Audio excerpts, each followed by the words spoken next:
تو سب نے اس بات پہ اتفاق کیا اور سب راضی ہو گئے کہ آپ صلی اللہ علیہ وسلم تو صادق اور امین ہیں، ہم ان کی بات پہ راضی ہو جاتے ہیں، اگر یہی لگائیں گے تو اس سے اچھی اور کیا بات ہے۔ تو وہ سب راضی ہو گئے۔ اس کے بعد قریش نے اپنا سارا معاملہ آپ صلی اللہ علیہ وسلم کے پاس سامنے پیش کیا۔ آپ نے ایک چادر بچھائی اور اس میں حجر اسود رکھ دیا، یعنی کہ ایک چکوٹ سی چادر لے لی اور بیچ میں حجر اسود رکھ دیا، اور چاروں قبیلوں سے کہا، ایک قبیلہ یہاں کھڑا، ایک قبیلے کا سردار یہاں کھڑا کر دیا، ایک قبیلے کا سردار یہاں کھڑا کر دیا، ایک کو یہاں کھڑا کر دیا اور ایک کو یہاں کھڑا کر دیا، اور چادر بچھائی، پھر آپ نے حجر اسود رکھ دیا، پھر فرمایا ہر قبیلہ اپنا اپنا ایک سردار چن لے، پھر تمام قبیلے کو سردار کو ملا کر چادر پکڑوا کر اوپر کہا کہ اوپر اٹھائیں۔ اس طرح وہ چادر اس مقام کے برابر تک پہنچ گئی جہاں حجر اسود کو نصب کرنا تھا۔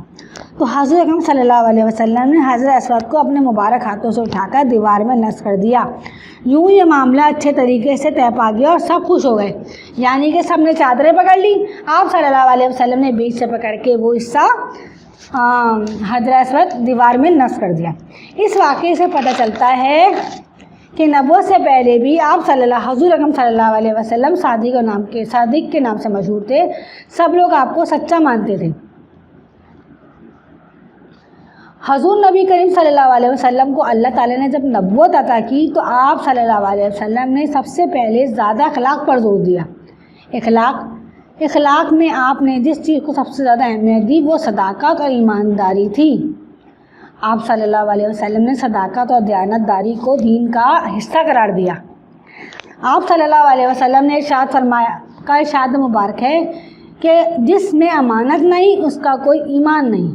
جس طرح آپ نے صادق اور امانت کو دین و ایمان کا نام دیا، اسی طرح آپ نے جھوٹ اور خیانت کو ایمان کی ضد اور منافقت کی نشانی قرار دیا۔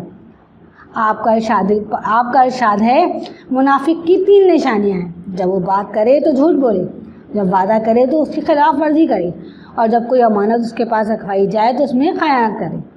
یعنی آپ صلی اللہ علیہ وسلم، اس پیراگراف کا مطلب یہ ہے کہ آپ صلی اللہ علیہ وسلم کو نبوت جب عطا کی گئی تو آپ نے سب سے پہلے اپنے اخلاق پر زیادہ زور دیا، سچائی اور اخلاق اور دیانتداری، اور آپ نے فرمایا جس میں امانت نہیں اس کا کوئی ایمان نہیں۔ اسی طرح آپ نے منافق کی نشانیاں بتا دی کہ جب وہ بات کرے گا تو وہ جھوٹ بولے گا، جب وہ وعدہ کرے گا تو اس کے خلاف ورزی کرے گا، یعنی کہ وعدہ پورا نہیں کرے گا، اور جب کوئی امانت رکھوائی جائے گی تو اس میں خیانت کرے گا، یعنی کہ کوئی اگر 10,000 رکھوا دیتا ہے کسی کے پاس یا 20,000 روپے رکھوا دیتا ہے، وہ سوچتا ہے بندہ کہ کوئی بات نہیں، جب یہ مانگے گا جب میں دے دوں گا، ابھی تو میں اس میں سے خرچ کر لیتا ہوں، لیکن ایسا نہیں کرنا چاہیے، یہ امانت میں ہو جاتی ہے خیانت۔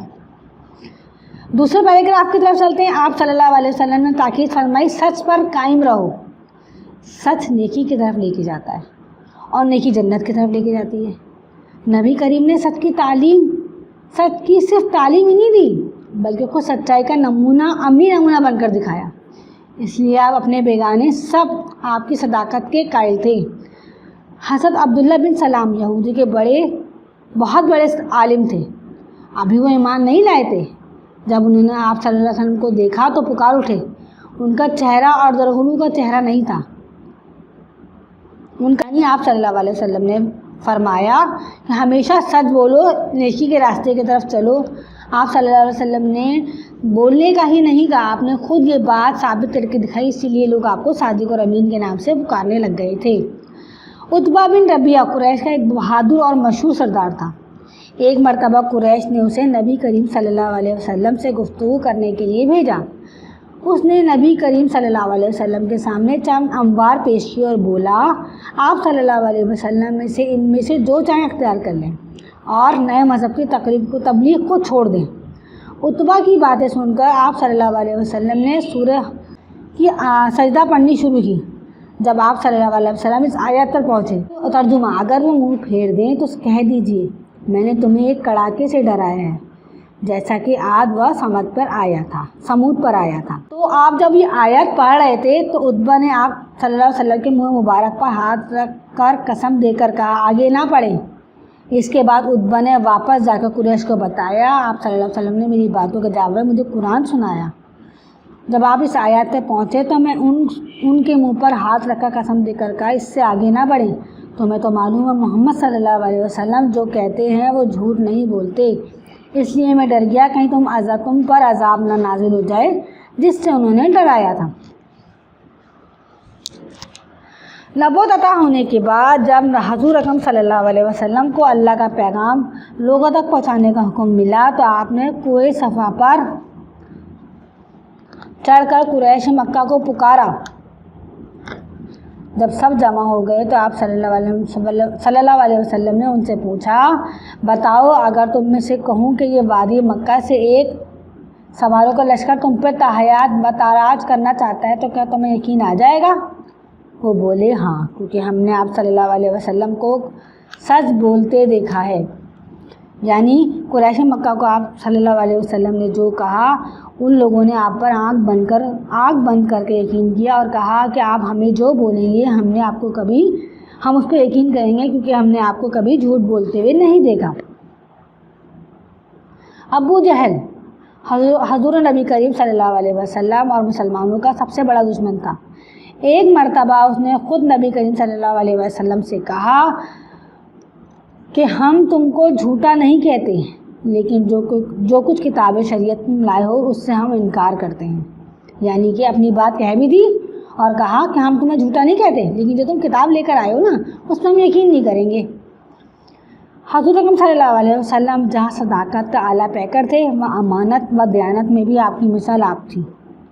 مکے کے لوگ آپ صلی اللہ علیہ وسلم کی امانت و دیانت کے اس قدر حد تک قائل تھے کہ سخت عداوت کے باوجود اپنی چیزیں آپ کے پاس امانت رکھوا کر چلے جاتے تھے۔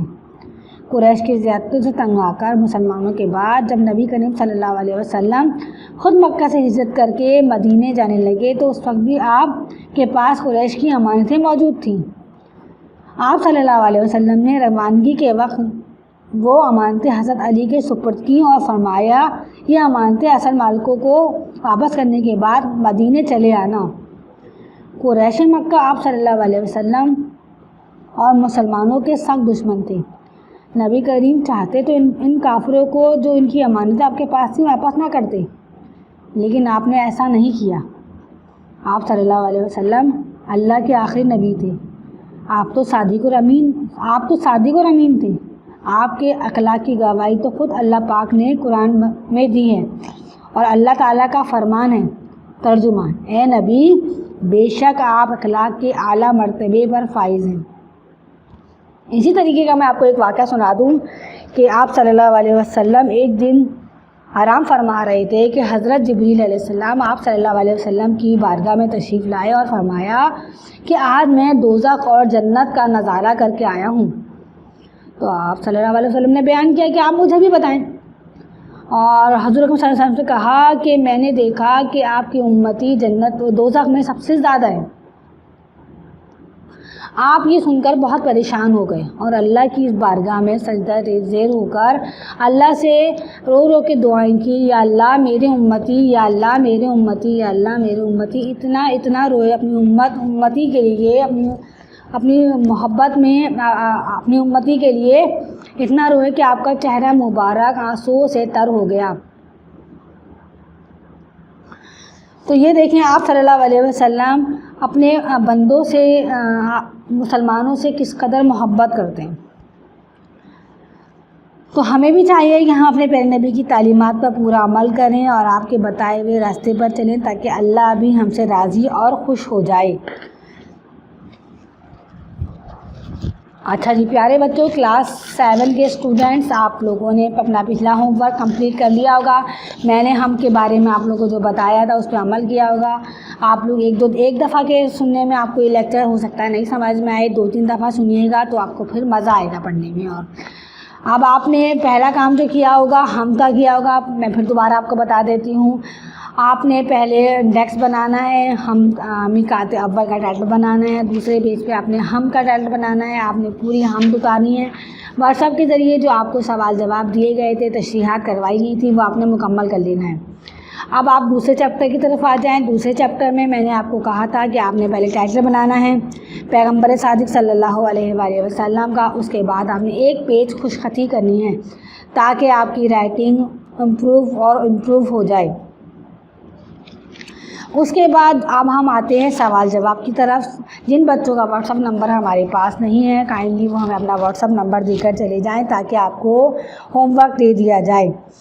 سوال جواب میں آپ کو کروا دوں گی کلاس 7 کے اسٹوڈنٹ. اس کے علاوہ اس میں جو الفاظ معنی ہیں وہ آپ نے خود کرنے ہیں. آپ بڑے بچے ہیں, آپ لوگ خود کیجئے. الفاظ جملے آپ لوگ سب اپنے اپنے جملوں میں الگ الگ بنائیے تاکہ سب کے جملے الگ الگ بنیں. اچھا, حضور کی سیرت پہ اپنے الفاظ میں 2 پیراگراف لکھیں. آپ صلی اللہ علیہ وسلم کی سیرت پر جو میں نے آپ کو بتایا, جو آپ صلی اللہ علیہ وسلم کی کام ہے, تعلیمات ہیں, ان کے اوپر 2 پیراگراف لکھ دیں. 1 پیج کا انشاءاللہ 1 سے 1.5 پیج کا وہ ہوگا, آپ وہ آرام سے کر لیں گے. بڑے بچے ہیں, اب میں آپ خود کرواؤں تو وہ مناسب نہیں ہے. اب آپ لوگ خود کیجئے اپنا کام. سوالات کے جوابات میں آپ کو کروا دوں گی. الفاظ جملے آپ نے خود کرنے ہیں, الفاظ معنی آپ نے خود کرنے ہیں. ٹھیک ہے, آج تک کے لیے اتنا ہی. مجھے اور اپنے اسکول کو اپنی خاص دعاؤں میں یاد رکھیے گا. اللہ حافظ.